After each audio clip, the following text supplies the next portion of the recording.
What's up, everybody? Man, today's vlog is gonna be insane.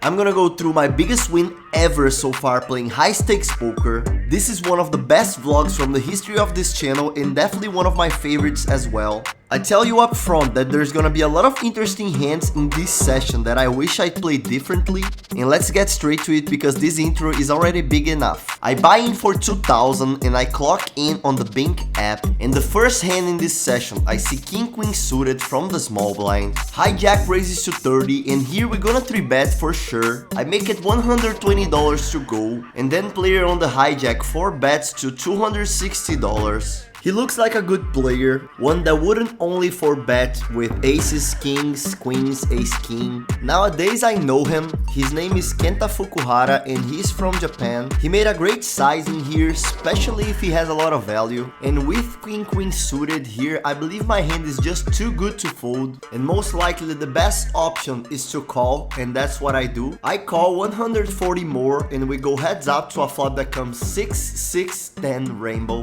That's a really dry flop, one that will oftentimes miss both of us. I check, he c-bets 130 and I decided to fold and he wins the hand.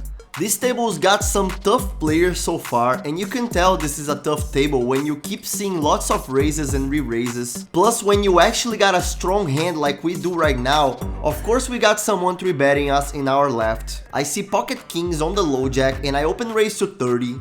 Hijack quickly 3-bets to $100. He seems like a good player and I don't want to 4-bet an amount that gives him a good price to call in position and play post flop. So I make it $310, which is a little more than the advisable sizing from GTO Wizard. He calls and we go heads up to a flop that comes 5, 8, 9 rainbow. Most likely this flop missed both of us, and here I believe the best option is c-betting to protect my equity, and I decide to c-bet $250, which is around 40% of the pot. He thinks for around 30 seconds and folds, and we win this hand. My friend Fukuhara left the table and I decided to go to his spot to get a better table footage, and also I didn't want a dead guy on my left. He was a good player and he was 3-betting me pretty often, and I'd rather not to have a player like that in my left, so I decided to change. And after a while, you already know what this sign means. Some players arrived to the table and they were really passive,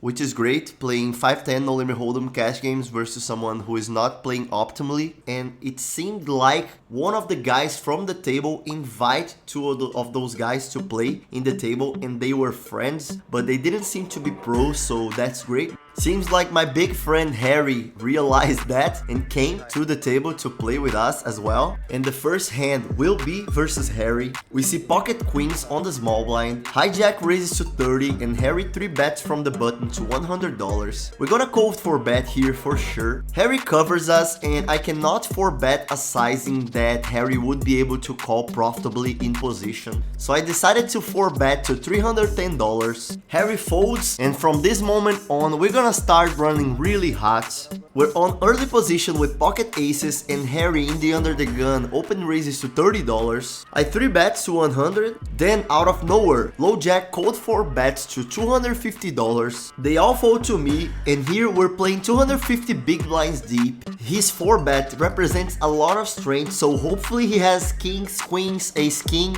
All those hands would most likely 4-bet and not fold for a 5-bet. This was supposed to be my range here, 3-betting the under the gun and getting called 4-bet from the early position in my left. Aces is a pure 5-bet and that's what I decided to do, so I 5-bet to $650. He quickly folds and I believe I could have done a smaller sizing here, but I didn't and we win this hand. Next hand we see Queen 9 suited from the big blind. Under the gun raises to 30, button calls and I complete. 3 players see a flop of 9, 9, 3 rainbow with 1 heart. I check, under the gun checks and button bets $60, which is a pot size bet.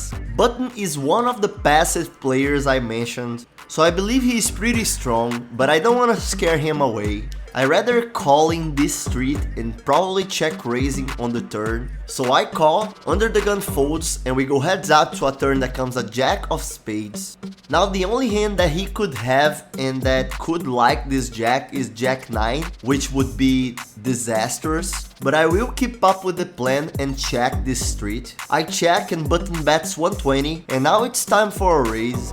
Effective stack is 1300, and I'm gonna make a sizing that I can shove in the river. So I decide to check raise to $360. He thinks for roughly 30 seconds, and in the end he decides to fold, and we win this hand. In the next hand, I had just won a pot that I didn't put in this vlog because it wasn't interesting enough, but I see pocket aces on the button. Everybody folds to me and I open raise to 30, and unfortunately small blind and big blind fold and I show my hand. But wait, oh my god, under the gun lamped and I didn't see, and then when small blind and big blind folded and I showed, under the gun decided to fold as well, and that's pretty sad. Sorry, I saw one, he saw one, so we fold. I feel stupid.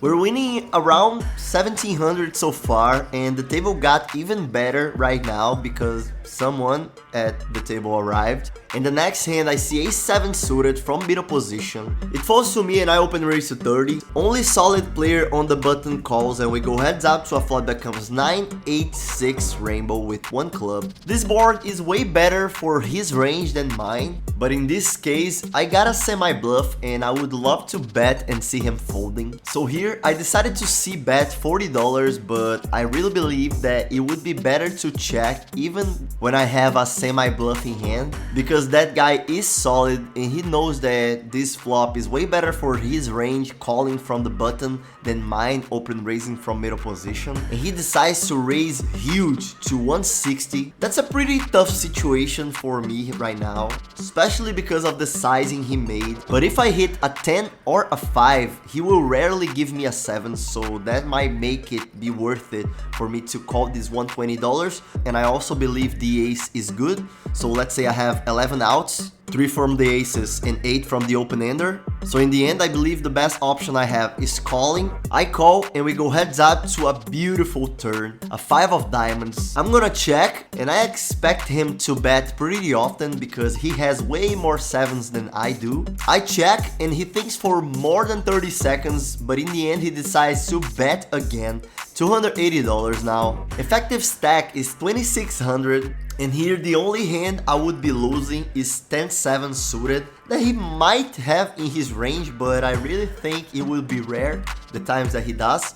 So here I believe the best option is check raising and most likely shoving all in the river. But out of nowhere I decided to call, and I wish to speak to myself like, what are you doing, Romulo? Check raise, bro, come on. But I didn't, and the river is not the best. A 6 of clubs. Now if he had a set or 2 pair, he might have got a full house. So here I'm gonna check and call in case he bets. So I check, he checks back, I show my hand, it's good, and I don't think I played great this hand and extracted the most value I could, and we win this one. In the next hand, we're in the small blind with ace-jack offsuit. Harry raises to 30 on the button, and I'm gonna 3-bet here to 130. Harry starts thinking, and in this moment, I start rooting for him not to 4-bet, otherwise I'm gonna have to fold. Most likely he is considering this because he is a very aggressive player, but instead he calls and we go heads up to a flop that comes ace jack jack rainbow. That's a pretty sick flop. I'm gonna c-bet here for sure, but I'm gonna make it really small so Harry can call with 90% of his range. I make it 80 to go and Harry quickly calls, turns a king, and this card favors way more my range than his, but hopefully he has a piece of it. And now I'm gonna bet again. I bet around half pot now for 210. Harry calls again, and the river comes a 10 of clubs. And that's a pretty good river because there are many hands in Harry's range that end up having a good piece of this board, like flushes, like straights, even full houses worse than mine. So here I'm gonna bet an amount to target flushes and straights. I make it $510, which is around 2/3 of the pot. Harry thinks for a long time, and in the end he decides to fold. Flop it. Ace jack. Harry is a great player and guessed my hand right away. so congrats for him. In the next hand, we see the third pocket aces of the night. We're in the small blind and hijack open raises to 30. Harry calls on the button and I'm gonna 3-bet here. My image is of a pretty aggressive player pre-flop, so here I'm gonna allow myself to 3-bet a big sizing. I make it 150 to go. Only Harry calls and we go heads out to a flop that comes king, jack, 9, rainbow. I'm gonna bet here for sure, but I cannot bet so small because Harry would have many pairs and gut shots here. So I decide to bet 150, which is around 45% of the pot. Harry folds. Just fold, bro. I'm feeling like it's coming. I'm feeling like it's coming. A huge pot with you. Aces. And ace, 6 of spades. After this hand, I decided to change seats inside the table. I didn't want to be on the left of Harry, really. All the time I was 3-betting him, calling in, like, he's my friend, I don't want to be in his left. I'd rather him be in my left, and that's what I did. And the first hand in this seat, I see ace-7 suited on the big blind. Under the gun straddles to 20, which happens a lot on the 5-10 at Resorts World. The game becomes a 5-10-20, and this is what happened in this table right now. So under the gun straddles 20 and button raises to 60. I decide to 3-bet here with my ace-7 suited for 220. Only button calls and we go heads up to a pretty tricky flop. Ace, jack, 9, rainbow with 1 spade. In this board texture and with my hand, I could either see bet small to protect my equity or checking. Both players are fine, and in this spot, I decided to see bet small to $140. He quickly calls and there is a small chance I'm not winning this hand, but this chance becomes way smaller when the 7 of clubs comes in the turn. I'm gonna keep betting, and the next sizing I decide to do is 1/3 of the pot for $280. He calls again and the river is pretty safe. A 6 of diamonds. He covers me and effective stack is more than 3,000. And here I believe I made a mistake because I was feeling like if I bet and he decides to raise, I'm gonna have to fold my hand. And he looked like the type of player that would be capable of doing such thing. So instead of betting again for value, I decided to check and allow his bluffs to bluff, which didn't happen. He checks and I show my hand and he mucks. And in the end, I didn't extract as much value as I wish. Again, this table dynamic is pretty interesting because there is 5 very solid players in this table and 3 or 4 players that are not that good, and 1 particular player that was splashing a lot of chips. So that's a great time to run well. And the next hand we see queen 5 suited from the big blind. Under the gun raises to 30, hijack, cutoff, button and small blind call. So here I'm gonna complete and see a flop 6 ways. The flop comes queen 5-10 with 2 spades. We got 2 pair and we're gonna check here, so if someone bets we can check raise, which doesn't happen. Everybody checks and the turn is a blank, a 3 of hearts. Now I'm not gonna check again, I'm gonna bet to extract value from worse hands than mine. I bet 110 and only button calls. Hopefully the river is a blank, which doesn't happen. The river is a 4 of spades. Any flush would beat me, and now I have 2 options. I can bet and fold in case he raises, or I can check and call in case he bets. And I decide to go with the second option, which is checking and most likely call in case he bets. He bets 180 and this bet sounds just like a value bet to me, honestly. I feel like I'm gonna give you $180. That's something I do at the table naturally, like I say something to the guy and look at him to see his reaction. This guy is solid enough not to show me any type of tell or anything like that. I gotta call 180 for a pot that has 575. For this call to be profitable, I gotta be right around 20% of the times. So I'm getting a great price to call. And after considering my options, I decide to keep up with the plan and call. And he quickly shows queen 4. So he had 2 pair and he was betting for value. But we had a slightly better hand. And we win this $755 pot. And the next hand is a pretty interesting one. I see ace-10 suited on the small blind. Early position raises to 30 and button calls. Here I could decide to call or 3-bet. Most likely I'm crushing button's range and I don't think early position's range is that strong. So I'm gonna 3-bet here. I make it 160 to go and only button calls. We go heads up to a flop that comes 10 jack queen with 1 diamond. This flop is pretty interesting because it crushes his range. Flat calling from the button and calling my 3-bet in position. He can have queen jack, queen 10, 10 jack. He can even have some straights like 9-8 suited. But I have nut advantage because I can have ace king, I can have queens, I can have jacks, I can have 10s. So I can either check or betting here. And because I think most likely I'm winning and I don't want to allow him to see a turn in position for free, I decided to c-bet small to $100. He calls and the turn is even more interesting than the flop. It's a 9 of diamonds.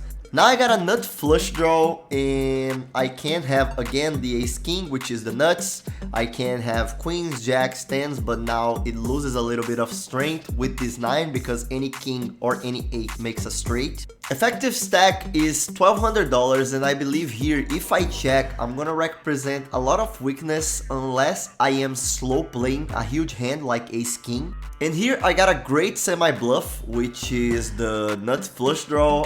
A king also gives me the nuts as well. And instead of checking and showing weakness, I decide to bet and show a lot of strength and transform my hand into a bluff because if he calls me right now, he is gonna have a better hand than pair of 10s with an ace high kicker. So I decide to bet an amount now that I send the message I'm gonna shove in the river. I bet $300, which is a little more than half pot, and now he goes into the tank. He thinks for like 1.5 minutes. By that time, I was thinking like, bro, just fold, please, like you're 2-pair or whatever, just fold. He kept thinking and in the end, he decides to do so and fold finally. Most likely we were losing this hand unless he was making a big Hollywood.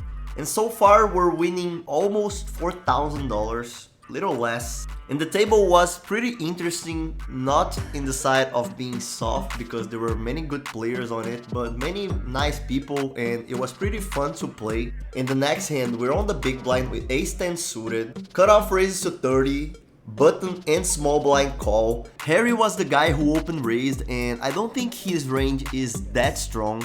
Buttons and small blinds range as well because otherwise I think they would 3-bet. So I decided to raise to $200 and hopefully everybody would fold and I would win this hand. But instead, small blind calls, cutoff calls and button calls. And we go 4-way to a flop that comes ace jack 5 with 2 clubs. Most likely we are winning this hand, but there is a relevant chance some of them have a piece of this board. So I'm gonna c-bet small to extract value from worse hands than mine. I c-bet 140, which is around 20% of the pot. Only Harry calls and we go heads up to a turn that is a blank, a 6 of spades. The only hands that I see Harry having here and is beating me is ace jack suited, ace jack off, ace 5 suited, but most likely I am winning here. But instead of betting, I rather controlling the pot because if I bet and Harry raises, I'm gonna be in a really terrible spot. So I check and Harry checks back. River is a queen of hearts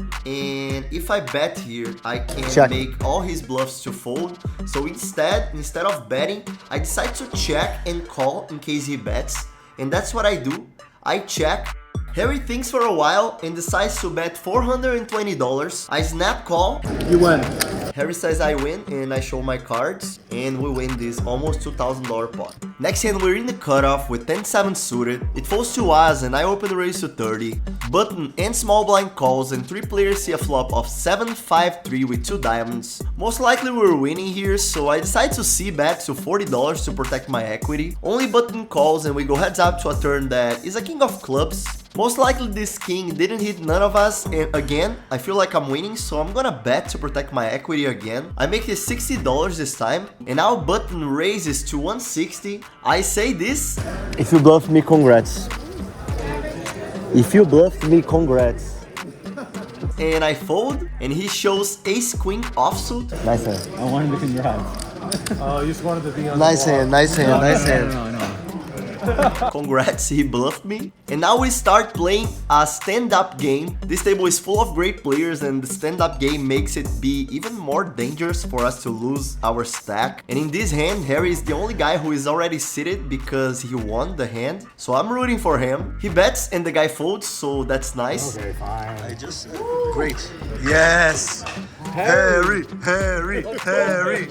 Next hand we see ace-9 offsuit from the hijack and there's a few people standing up, including myself. Yes, 40. I open raise to 40 and only button calls. We go heads up to a flop that comes king 5 deuce with 2 clubs. I check to the button and button checks back. Turns a king of spades. There's a relevant chance I'm winning with ace high, so I'm gonna bet to protect my equity.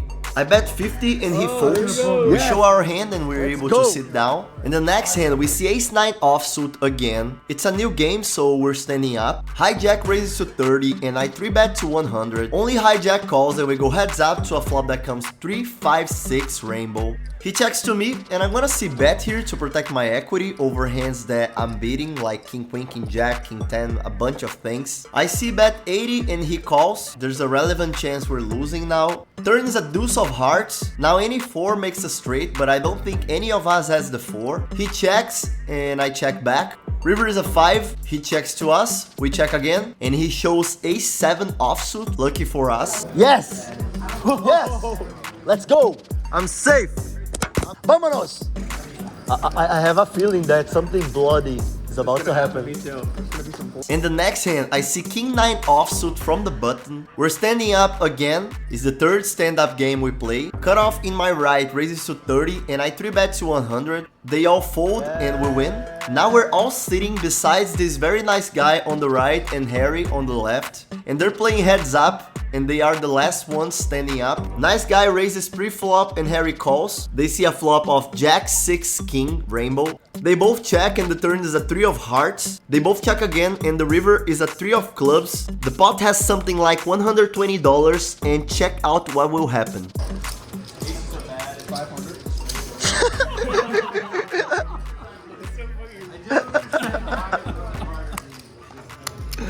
You know the double thing is only 300, right? Like...